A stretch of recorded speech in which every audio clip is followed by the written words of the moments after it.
Salut à tous et bienvenue dans cette nouvelle vidéo de présentation de jeux Neo Geo. Donc comme d'hab, on va prendre 10 jeux Neo Geo. Je vais vous montrer un petit peu le packaging, tout ça, le petit livret. Donc la dernière vidéo, on en était à la lettre L, on avait terminé par les Last Blade. Mais là, on va revenir un petit peu en arrière parce qu'il est arrivé un truc de l'espace. La NG Dev Team a envoyé un nouveau batch de Crowdbuster. On n'y croyait plus, on a eu droit à tout. L'étagère qui se pète la gueule, le mec qui se pète la jambe, le chat qui pisse sur les notices. Enfin bref, c'était du grand n'importe quoi au niveau de la com et les excuses. Honnêtement, j'y croyais plus, mais bon. Cette année, c'est. Alors, en ce moment, voilà, c'est l'année des surprises. On a eu Xenocrisis. Paprium a été dispo au Noël dernier. Donc comme quoi, il suffit d'attendre. C'était un petit peu long quand même. Donc Crowdbuster, un hommage à un petit peu voilà, Metal Slug, Contra. Ça va être du run and gun, plutôt sympa. Ils ont refait les graphismes là parce que les premières versions c'était catastrophique. Donc, hop, voilà la petite cartouche. Tac. Les musiques de ce jeu sont vraiment géniales, notamment celle du premier niveau là, la guitare électrique. Franchement, elle est vraiment terrible. Le petit livret en anglais, alors quelle que soit la version qu'on a pris, moi j'ai la version Jap. Alors je pense qu'au moment où je l'ai commandé, je devais pas trop avoir le choix. Bon, ils auraient pu faire comme Xenocrisis, là, faire une jaquette réversible, ça aurait été un petit peu pour se faire pardonner l'attente. Donc voilà, la petite dock, tout en couleur. Donc ça change des docks officiels Neo Geo. Donc au niveau des boutons, le tir, le saut, les grenades, on peut jeter plus ou moins loin, et puis on peut switcher d'armes quand on en a deux. On peut également faire des glissades à la Metal Slug. C'est lequel? C'est le 4 ou le 5, je n'ai plus en tête. C'est pas des jeux auxquels je joue beaucoup, le 4 et le 5. Voilà. Les différents environnements, toujours pareil, avec les boss, pas mal d'armes. Alors il y a plusieurs persos, il y a plusieurs modes. Il y a un mode, voilà, on les a là, les T-modes et les C-modes. Donc on peut, dans le T-mode, on peut ramasser des masques qui vont changer un petit peu les capacités des personnages, et puis il faut libérer des petits poussins. Le C-mode, on va dire que c'est le mode on bourrine de partout, c'est la fête. La petite carte avec les différents trajets, donc il y a plusieurs routes, ça reste quand même, c'est pas mal, mais c'est pas comme un Shock Troopers 2 où là vraiment les routes sont très très différentes, mais bon, au moins ça y est. Et puis voilà les différents stages avec un petit peu les boss, le dernier niveau. Voilà les différents modes pour scorer. On peut choisir la difficulté, du coup qui va rapporter plus de points. Voilà les petits artworks avec les petits poussins. Hop, voilà. Donc bon, on est content qu'il soit enfin dispo pour pouvoir y mettre la main dessus. Donc ça fait vraiment pas longtemps que je l'ai. J'ai eu le temps de faire quand même quelques petites parties. Je ne l'ai pas creusé encore. Je pense que ce week-end, je vais m'y mettre. Allez, on reprend l'ordre alphabétique et on retourne sur des jeux plus conventionnels. Last Resort, donc super shoot, tout en pixel art. Voilà, Alors souvent, donc dans un environnement un petit peu à la Akira, là, notamment le premier niveau, on le compare souvent à R-Type, parce que du coup on a un vaisseau et un module, mais en fait le module ne se gère pas du tout comme R-Type. C'est pas du tout le même type de gameplay. Donc ça, c'est une version Guillemot. Voilà, la petite cartouche, la petite dock en US. Ça, on verra après. Voilà, donc là c'est du classique, la couverture en couleur, et puis l'intérieur en noir et blanc, les petits artworks, les commandes. Voilà, comment on contrôle son vaisseau. On peut jouer à deux. Et donc au niveau du module, donc on va pouvoir soit verrouiller le module dans une position bien définie, soit le laisser libre. Et en fait, il va se déplacer autour du vaisseau quand on va monter le vaisseau. Le petit module va venir en dessous. Il va toujours dans le sens contraire du vaisseau. Et puis on va pouvoir le verrouiller. Et ensuite, on va pouvoir charger le tir. Et quand on lâche le bouton, du coup c'est pas un gros tir qui part, c'est le module. Donc il sert à la fois à se défendre et à détruire les ennemis, et on va récupérer des bonus. Donc les bonus, ça va être des tirs, on va voir plus tard là, le laser, etc.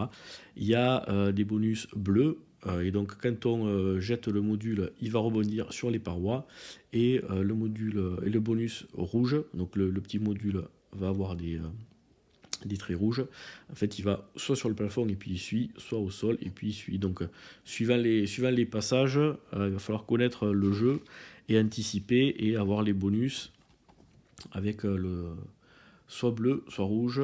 Voilà, donc ça va pouvoir changer également les armes. On va avoir du laser, des missiles à tête chercheuse et puis des missiles classiques. On va influencer également sur la vitesse du vaisseau, et voilà quelques petits monstres, et notamment le boss du premier niveau. Voilà, donc ça c'est une version Guillemot. J'ai la notice, enfin ce qu'on peut appeler une notice en français, juste sur un petit bout de papier. Voilà, donc ça à garder précieusement. Donc pour rappel, les versions Guillemot, c'était je sais pas si c'est écrit, non, sur un autre jeu on le verra. Guillemot a importé les jeux US en France, et donc c'était la loi Toubon qui obligeait à avoir une documentation en français. Donc c'est pour ça qu'ils ont refait les docs en français. Il n'y a que chez nous qu'on a cette particularité. Alors on continue avec un jeu de bowling, League Bowling. Donc ça c'est vraiment le jeu d'arcade par excellence, pour se faire des petites parties entre copains, pour les soirées. C'est vraiment un jeu sympa. On va pas y passer non plus des plombes. Voilà, ambiance très cartoonesque, avec des petites animations au niveau des quilles, de la boule, etc. Comme Riding Hero et Trash Rally, c'est un jeu qui peut se linker avec un câble audio jack. Et donc on peut connecter comme ça deux consoles AES et jouer jusqu'à 4 avec League Bowling, donc deux par console. Sur la version MVS, il y a deux petits trous. Normalement, il y a in et out, et on peut chaîner comme ça les cartouches. Donc au niveau de la dock, voilà, la dock US, couleur, avec voilà, les petites illustrations. Donc en termes de gameplay, c'est ultra simple. On a un bouton, en fait, tu vas y avoir une jauge pour la force, et puis une jauge pour tirer à droite, à gauche, ou un petit peu la vitesse. Voilà, on peut choisir sa boule. Voilà. Et puis il va y avoir des petites animations sympas quand on fait des spares, quand on fait des strikes, ou quand on rate. Voilà, et là voilà, la possibilité de tout connecter. Alors à l'époque, je sais pas si c'était facile de trouver déjà quelqu'un qui avait une Neo Geo, quelqu'un qui avait League Bowling, mais alors 2 personnes qui avaient la Neo Geo et League Bowling, j'en ai pas vu des masses. J'ai déjà fait le test sur Trash Rally, jouer en réseau, avec 2 consoles et 2 Trash Rally. Bon, ça marche, hein. Il n'y a pas de souci. Et voilà donc la petite notice en français. Voilà, un peu plus évoluée que celle de Last Resort. Voilà, donc il y a eu différents types de notices. Il y a des notices où c'est juste un petit papier, il y a des trucs comme ça. Il y en a où c'est un petit peu plus évolué. On va le voir de suite avec le prochain jeu. Ça, on va le mettre là. Et donc le prochain jeu qui est Magician Lord. Donc là, un des jeux du lancement. Hein. Voilà, NGH numéro 5. Donc un jeu de plateforme connu pour sa très grosse difficulté. Donc lui, là, par contre, lui, il est dans son jus, là, c'est un peu naze. Là aussi, une version Guillemot, et en plus, j'en ai un autre comme ça. Celui-là, j'ai même l'autocollant derrière, qui, avec une espèce de traduction de l'histoire. Voilà, le magicien, on va aller chercher des grimoires disparus. Le code barre, voilà, notice en français, importé par Guillemot International. Donc lui, il est un peu destroy. Il y a 2 versions il y a même 3 versions de Magician Lord.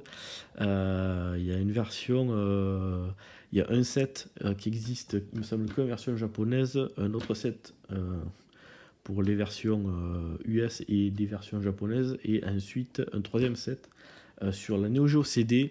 En fait, les différences se situent au nombre à la taille de la barre de vie et à l'endroit où on respawn quand on meurt. Donc il y a des versions où il y a moins de barres de vie, mais on respawn là où on est mort. Il y a des versions où il y a plus de barres de vie, mais on respawn là où on est petit peu plus en arrière de là où on est mort. Donc ça c'est la version US. La première version japonaise, elle est assez compliquée à trouver. Et la version CD, c'est entre les deux. Ils ont fait une espèce de mix. Donc voilà, la petite cartouche. La doc. Donc ça, c'est la doc en US. Voilà, on va retrouver une petite histoire. Donc voilà, c'est un jeu de plateforme hein, graphiquement qui était super impressionnant pour l'époque, avec des sprites énormes. On va également ramasser des orbes là, qui vont permettre aux personnages de se transformer voilà, suivant ce qu'on trouve comme bonus. Le personnage va se transformer. Donc chaque perso aura en plus une attaque particulière. Donc il va y avoir le dragon qui crache du feu, une espèce de ninja qui tire des éclairs. Voilà, un samouraï. Voilà, il y a toutes les transformations ici. La présentation des différents stages. Voilà. Donc là, on voit un petit peu la barre de vie. Donc en fait, ça c'est voilà, il y a une version où il y a beaucoup de barres de vie, mais quand on meurt, on revient en arrière. Il y a une version où il y a beaucoup moins de barres de vie, mais quand on meurt, on réapparaît là où on est mort. Et la version CD, c'est entre les deux. J'ai jamais joué à la version CD. Voilà un petit peu le bestiaire du jeu. Et la petite doc en français. Voilà, là c'est clairement indiqué Guillemot International. Voilà, un peu plus fourni. Attention à l'épilepsie. Attention, les jeux vidéo rendent violents. Je connais plein de gens qui, après avoir joué longtemps aux jeux vidéo, sont partis en forêt, sauter à pieds joints sur des champignons et sur des tortues qui leur avaient rien fait. C'est dégueulasse. Voilà pour Magician Lord. Et hop, on range tout ça. Et on passe Ensuite, allez, Mutation Nation. Donc là c'est pareil, c'est une version Guillemot. Voilà, j'ai le petit texte. Donc ça c'est du beat'em all dans pareil, un environnement post-apocalyptique. Il y a plein de monstres un peu chelous là, avec des têtes bizarres, une espèce de figure de poulpe. Donc c'est un de mes beat'em all préférés là sur Neo Geo. Je préfère même à la limite celui-là que Sengoku 2. J'y joue beaucoup avec mon petit garçon. Comme ça, j'ai fous les vies infinies. Il est content, il bourrine et il s'éclate. Voilà la petite jaquette. Tac, petite cartouche. La doc en anglais. Voilà. Donc là, un petit bout de scénario rapide. Voilà, on va présenter les contrôles. Donc là, ça va être du très classique. On va pouvoir se bastonner, sauter, faire des attaques spéciales. Voilà, suivant le personnage qu'on choisit. Voilà, ça va être les bonus qu'on va récupérer. Et puis un petit peu, voilà, la tête des monstres qui dégoulinent là quand on les tue. Ça c'est rigolo. Voilà. À travers les différents niveaux, il va y avoir différents monstres. Voilà un petit peu la tronche de certains boss, en tout cas les premiers. Voilà. Et puis, alors j'ai une doc en français. Je sais pas si c'est le précédent propriétaire qui l'a imprimé ou est-ce que c'est vraiment la doc. Parce que ça fait vraiment photocopie. Mais bon. Donc si je pense pas que ce soit une doc originale, j'en ai aucune idée. Si quelqu'un a l'info qui me dit ça, voilà. La petite doc notice française. Ça ressemble beaucoup à celle que j'ai pour Last Resort, mais du coup sur feuille A4. Donc je pense qu'il y a eu il doit y avoir une photocopie ou quelque chose comme ça. Faudrait que je regarde. Hop.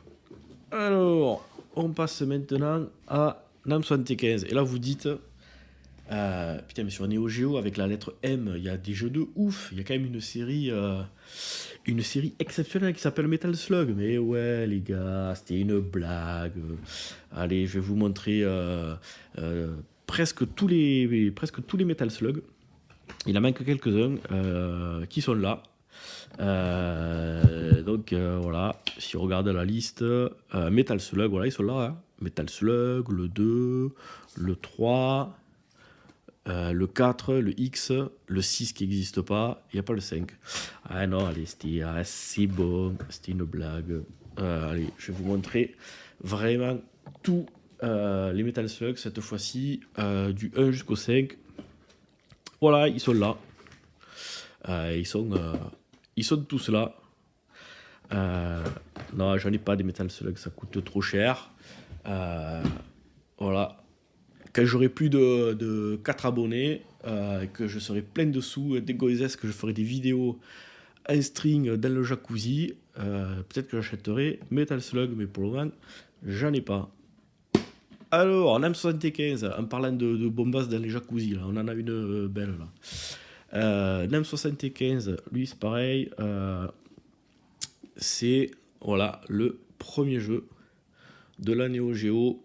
Donc c'est un jeu un peu comme Cabal. Donc on a des petits personnages là qui sont tout en bas de l'écran et on va diriger le viseur pour tuer les monstres, les méchants, faire des roulades pour éviter les tirs.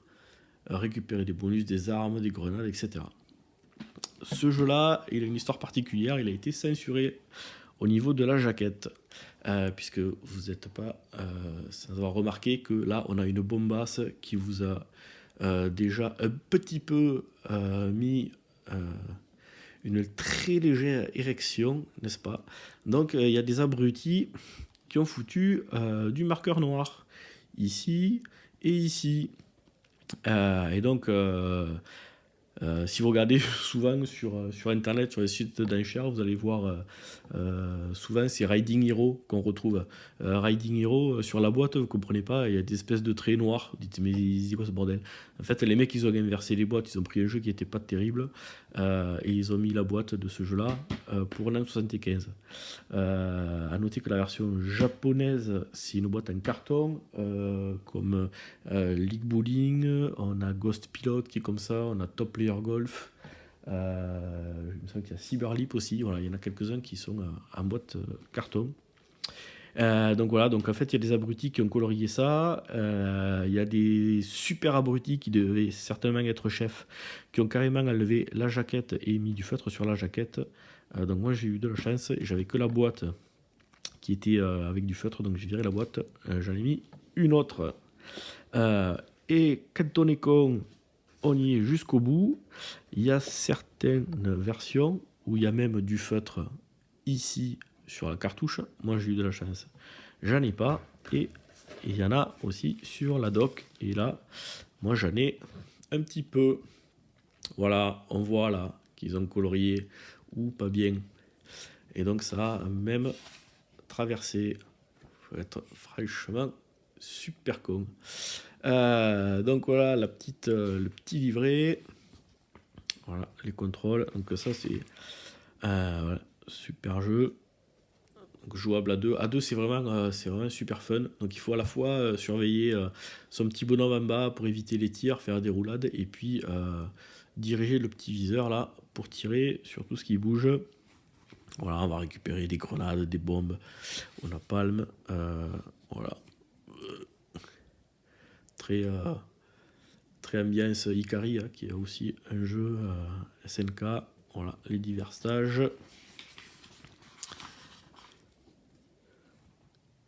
Et voilà. Donc après, on va dans des aéroports, il y aura des chats, des espèces de robots. Vraiment super agréable à jouer.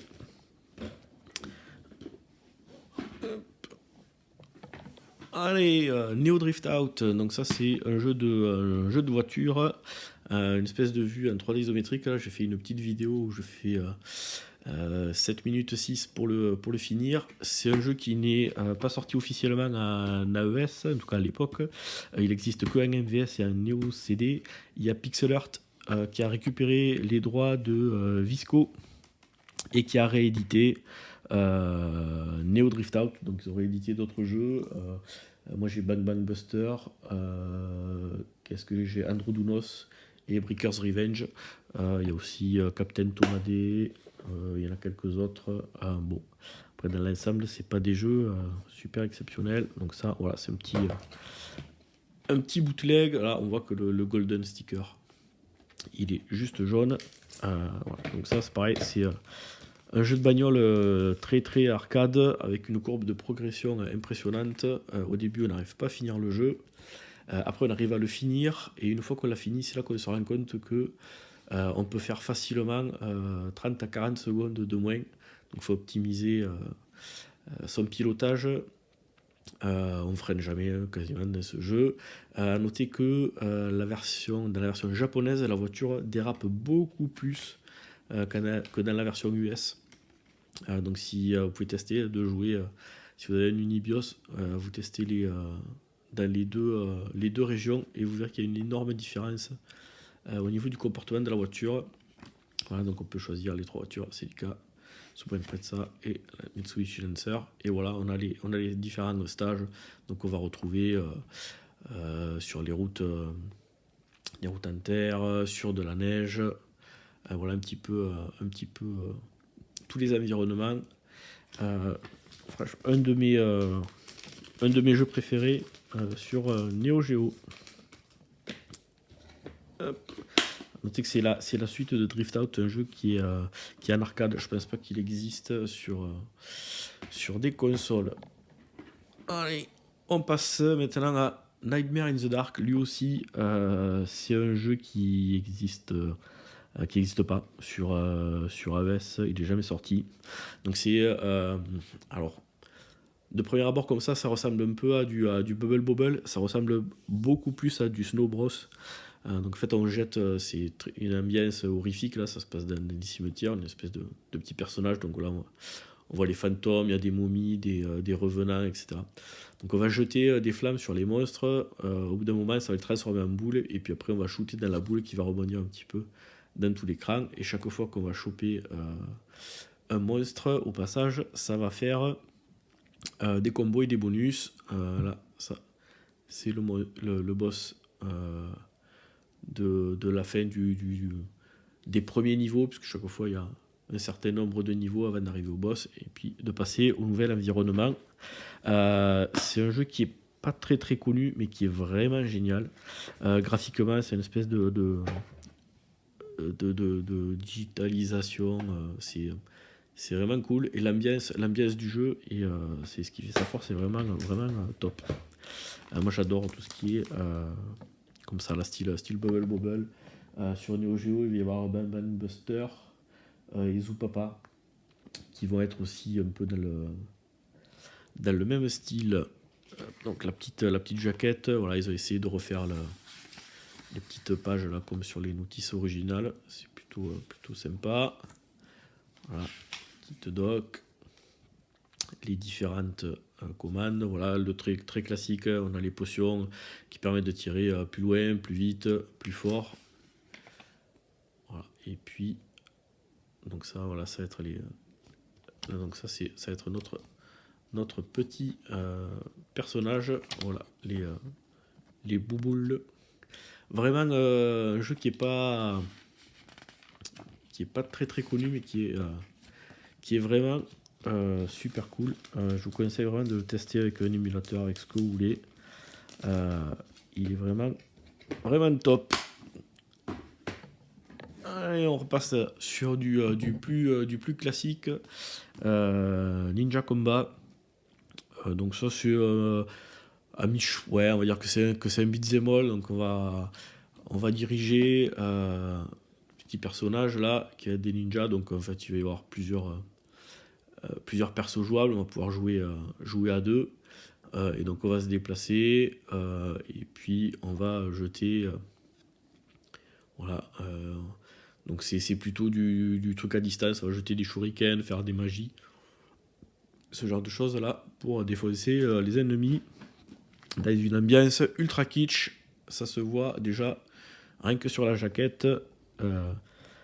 Je pense que tout le budget était parti, et puis en fait ils ont dit si on faisait un concours de CE1 pour faire l'illustration. Voilà. Et après le mec a fait une grande carrière dans les illustrations de jeux Master System. Le petit autocollant, pour ceux qui ont des jeux Master System, ils comprendront. La petite cartouche, voilà, très classique. Et voilà, le petit livret. Tac, Ninja Combat. Bon, c'est pas un jeu exceptionnel, Ninja Combat, mais bon, on passe un bon moment. On a les petits persos. Au niveau des frames d'animation, il y en a une tous les quarts d'heure. Non, ouais, c'est un jeu du début. Voilà, les persos. On va récupérer des bonus et puis des armes pour pouvoir taper encore plus fort sur les méchants. Voilà. Hop. Donc différents environnements. On va avoir pareil il y a un passage où il y a des trucs qui arrivent du fond de l'écran. C'est plutôt rigolo. Bon, on passe un bon moment, mais bon, c'est pas un jeu non plus sur lequel on va revenir tout le temps. Voilà. Hop. c'est pas ce qu'on peut rappeler un indispensable de la Neo Geo, mais il a quand même son charme. Allez. Et on finit par un dernier jeu qui lui aussi est pas un jeu qui existe normalement sur AES, qui existe sur un MVS et en version CD, Préhistorique Île 2, qui est un super shoot horizontal où on dirige des hélicoptères et donc c'est tout pareil, un graphisme digitalisé. Ça, voilà, contrairement à du jeu plus classique comme Blazing Star, là c'est tout à digitalisé. Et puis il va y avoir les monstres, ça va être des dinosaures, donc des dinosaures qui volent, qui marchent, des gros, des petits. Et ça va être rigolo. Donc on pilote des hélicos et puis il va falloir aller secourir également des humains qui demandent de l'aide. Ils vont grimper dans l'hélico et puis après quand on va les amener à bon port, ils vont nous filer plein de bonus. C'est vraiment un jeu vraiment des meilleurs shoots sur Neo Geo. Moi mes deux shoots préférés ça va être Blazing Star et lui. À deux, on passe vraiment un super bon moment. Voilà, les petites animations digitalisées comme il se faisait à l'époque. Choisir la difficulté. Voilà, on va piloter les petits hélicos. Voilà, donc on va ramasser des bonus. On va tirer sur les petits monstres. Donc ça c'est l'hélicoptère de la Croix-Rouge qui vient récupérer les petits bonhommes. Voilà. Je choisis entre plusieurs personnages. Et du coup, chaque personnage a son hélico. Et ça va être. Donc, il va y avoir des tirs un petit peu différents. Les bonus classiques pour booster le tir, les bombes, etc. Changer le type de shoot. Et puis, voilà. Les civils qui créent à l'aide et qu'il faut vite sauver avant qu'ils se fassent bouffer par les dinosaures. Voilà. Et et après quand on en sauve, ça libère des bonus. Voilà, c'était le dernier jeu de cette série. Il en reste encore pas mal. On a fait un peu plus de la moitié. Donc je vais faire ça très prochainement. Voilà. Écoutez, je vous dis à bientôt pour une nouvelle vidéo. Allez, à plus. Ciao.